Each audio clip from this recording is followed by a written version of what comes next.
What's up, YouTube? I'm here doing my prediction video for UFC Fight Night Cormier versus Gastelum. Let's start at the bottom. The first fight is Sasha, can't say his last name, versus Ramiz. Um, to me, both these guys look like pretty decent strikers. There's not too much to say about either of them other than that. I just think Sasha's the better striker, so I'm going to lean towards him. Both these guys have only had like one or two fights, but it's pretty obvious how they're going to fight. They're just getting kickboxed for the most part, and I'm leaning towards Sasha.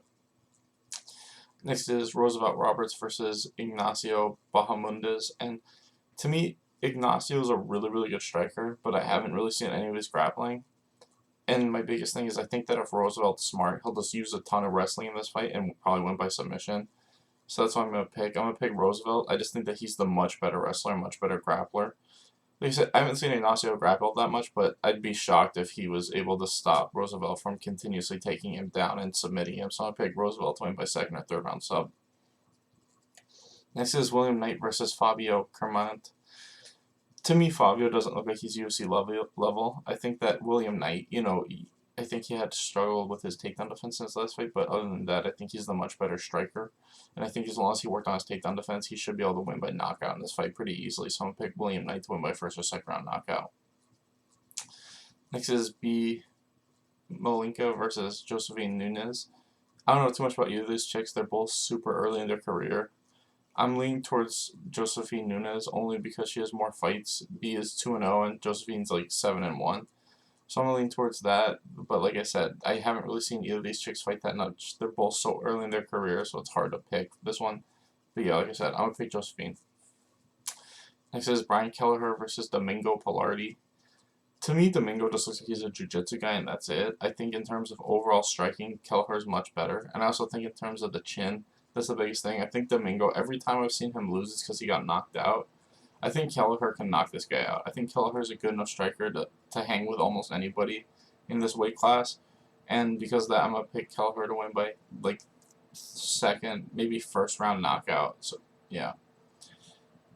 Next is Austin Lingo versus Luis Saldana. And to me, I think that Austin Lingo looks like a decent striker, but that's about it. I think Luis Saldana is pretty good everywhere, but especially in the jiu-jitsu. I think if Luis can get this to the ground, he'll probably win by sub.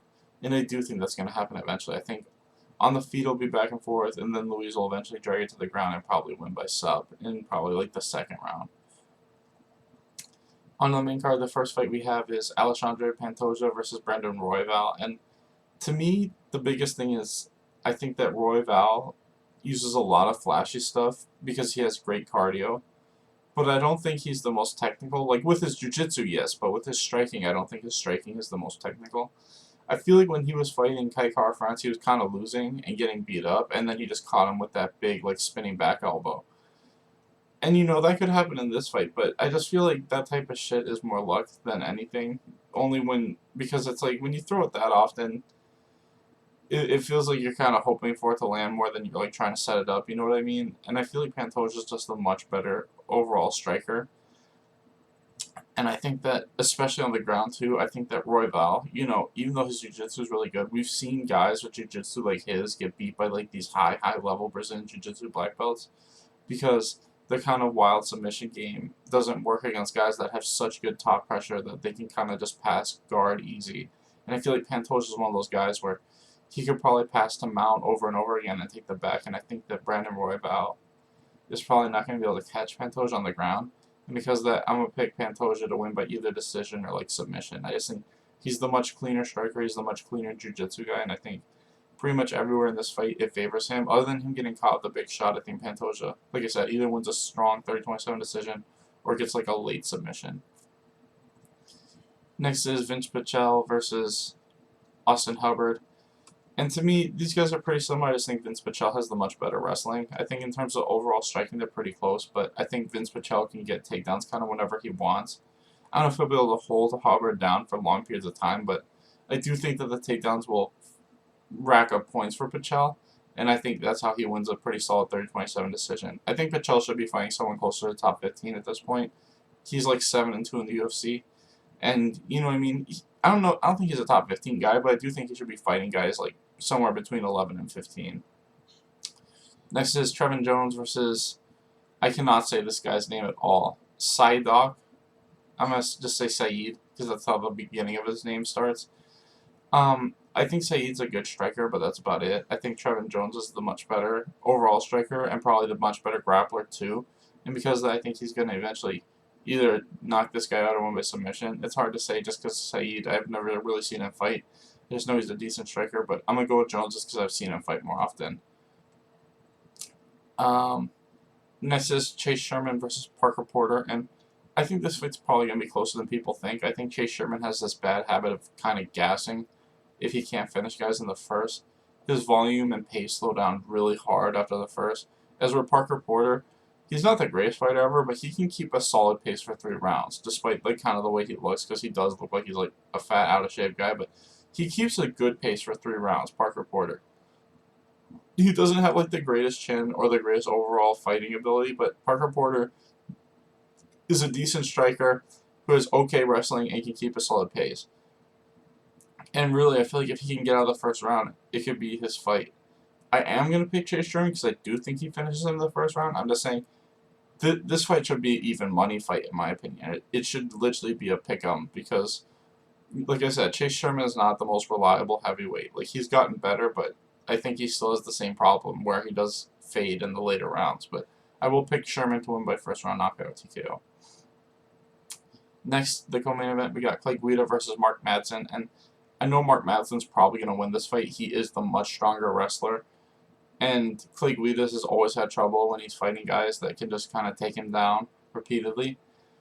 But my biggest thing is I think Mark Madsen's gas tank isn't great. I think he fades really hard after the first round, and I think if Guida can just survive that first round, I think he can turn this into a dogfight. I think that he has the much better cardio, and he doesn't necessarily need to be the better wrestler. He just needs to have the better conditioning. Like I said, I really want to see this fight get past the first round because I think this fight could really go either way if Clay Guida can really drag this into like the second and third round. And because of that, I'm going to pick Guida. I do think Guida is also the much better striker. I think Mark is just faster. And like I said, the more this fight goes on, the more I think it favors Guida. I think his striking is better. I think his conditioning is better. It's just the wrestling. As long as he can stay safe on the ground for that first round and just make Mark work the whole first round, then I think Guida can get a late finish. So I'm going to pick Guida to win by like third round TKO or submission. Next is Jared Cannonier versus Kelvin Gastelum, and my biggest thing with this fight is Jared Cannonier has been knocked out a couple times, and he almost got knocked out against Whitaker. As where Kelvin really, other than the Izzy fight, has never been rocked or dropped that. Maybe like once or twice other than that. I think he got dropped by Rick Story, but I can't think of too many other times. And I think that Kelvin's biggest problem is just guys that are able to kind of use really good foot movement to get away from him. Because we've seen that when he isn't fighting these guys that are just able to kind of avoid him with their foot movement, he can kind of force them into a firefight. And that's what Jared Cannonier wants too. But like I said, I think Kelvin just has the better chin. And I think that these guys have pretty similar striking styles. You know, Jared definitely has more punching power, but I think Kelvin has the better chin. So it really just comes down to who kind of gives way first. And my guess is Jared goes down first. So I'm going to pick Kelvin to win by knockout or submission. Because that's the other thing too. I don't think this fight will hit the ground that often, but if it does, I do favor Kevin heavily on the ground. I think he is the much better grappler. Because Jared really just tries to get back up whenever he gets taken down. He doesn't really want to be on the ground at all, ever. And because of that, I do think Kelvin has a massive advantage on the ground if he tries to take it there. So I'm going to pick Kelvin. I think he wins by probably second or third round TKO or submission. Anyway, thanks for watching, guys. Please like and subscribe.